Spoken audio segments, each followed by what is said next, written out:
here to give us more inclusive insights about development. Thank you. Thank you so much, MC. I usually love a shortcut of all protocol observed. Scholars are not very good at keeping protocol. You will excuse me for that. Good morning, dear ladies and gentlemen. I'm here to share with you a topic that is very pertinent to us. That is, when we talk about agribusiness, we are talking about two simple siblings.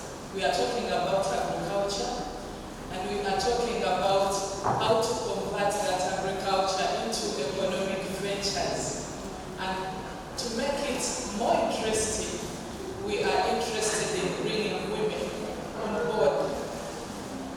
So the agribusiness that Ghana has brought down to Kampala is nothing other than bringing women on the drawing table.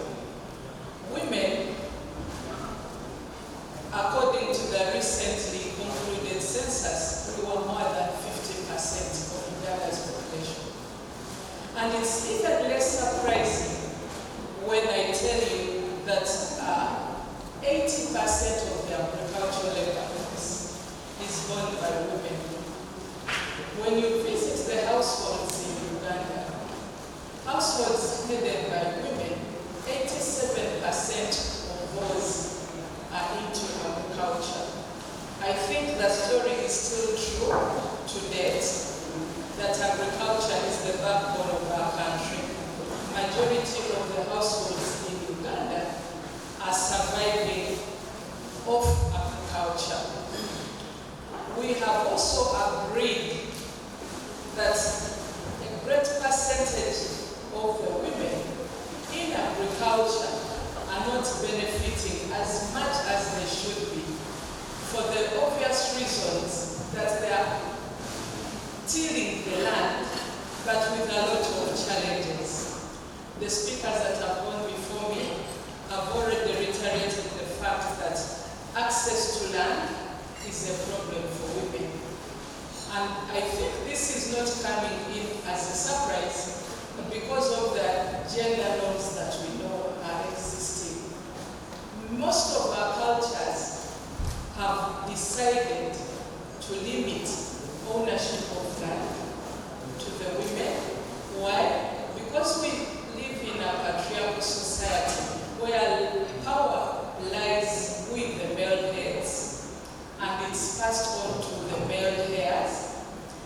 Systematically that has avoided leaving land to the women. And yet we know that land is a major resource that we all need to be able to benefit from agriculture.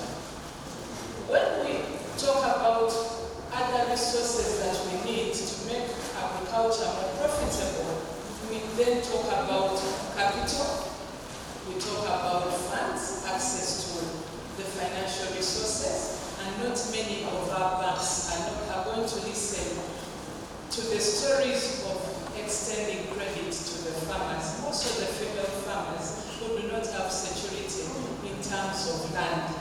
And so you find that the women farmers, much as they are the majority on the land, they do not have access to credit.